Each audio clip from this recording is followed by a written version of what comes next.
Pria itu menggambar ikan mas di tepi kolam. Setelah menambahkan sirip, ikan mas langsung hidup secara ajaib. Lalu membiarkannya pergi ke kolam. Setelah melihat itu, wanita itu memintanya menggambar seekor kambing. Kemudian pria itu langsung menggambarnya. Seekor kambing juga keluar dari batu. Nama pria itu adalah Ma Liang. Dia suka menggambar sejak kecil. Tapi dia terlalu miskin, sehingga tidak mampu membeli kuas. Dia hanya bisa menggunakan tongkat untuk menggambar. Karena ayam yang digambarnya sangat realistis. Seekor elang langsung mengambilnya. Di malam hari, dia pergi ke sebuah rumah. Ma Liang ingin meminjam alat menggambar dari guru. Tapi guru mengatakan anak yang miskin tidak layak belajar menggambar. Dan kemudian guru menutup pintunya. Ma Liang tidak berdaya. Jadi dia harus pulang. Dia mengambil arang dan menggambar di atas kertas dengan tongkat karbon. Tetapi jika tidak ada kuas yang bagus, dia tidak bisa menggambar dengan baik. Sampai saat Ma Liang tidur, lilinnya padam. Seorang pria tua mengenakan mantel panjang putih keluar dari gambar. Dia memberi Ma Liang kuas ajaib, dan mengatakan bahwa hanya Ma Liang yang bisa memakainya. Sampai orang tua itu pergi, Ma Liang bangun di tengah malam. Lalu melihat ke bawah. Dia melihat kuas di tanah. Dia tidak dapat mempercayainya, tapi sekarang dia memilikinya. Dengan semangat dia mengambil kuasnya dan pergi ke kolam. Lalu menggambar ikan mas di atas batu. Lalu ikan mas itu keluar dari batu. Katanya bahwa selama dia terus membuat harapan, maka akan ada keuntungan yang tak terduga suatu saat nanti. Ikan mas itu melompat ke kolam. Lalu dia menggambar seekor kambing untuk pasangannya.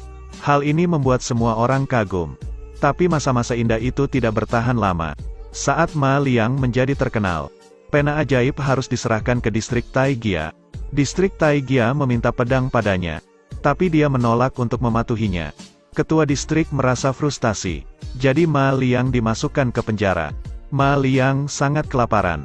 Dia berpikir bahwa dia bisa menggunakan kuas untuk melukis semangkuk nasi. Saat ini ketua berpikir bahwa Ma Liang telah membeku sampai mati. Tapi saat melihatnya melalui celah pintu, ketua melihat Ma Liang sedang makan.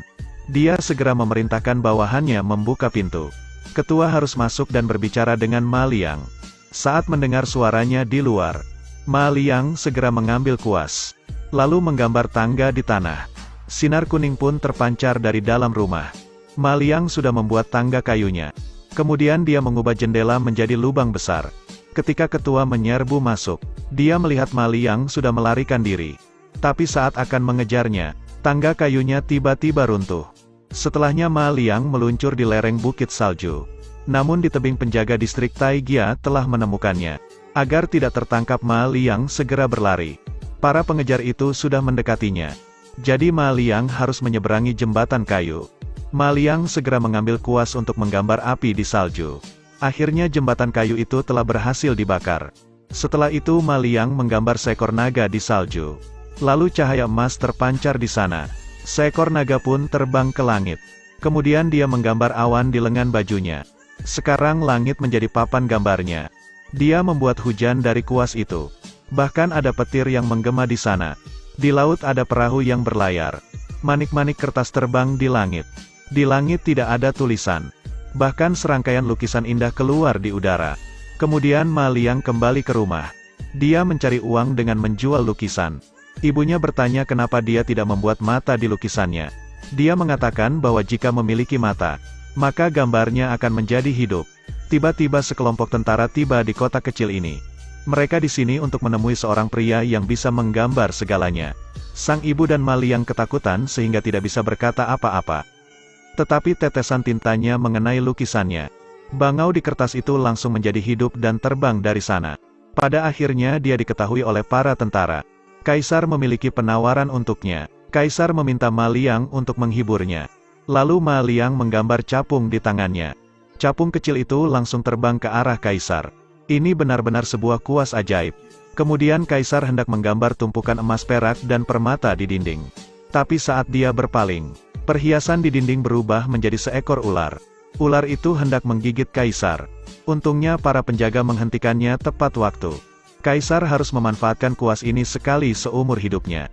Tapi Kaisar menyadari bahwa dia tidak bisa mengontrol kuasnya.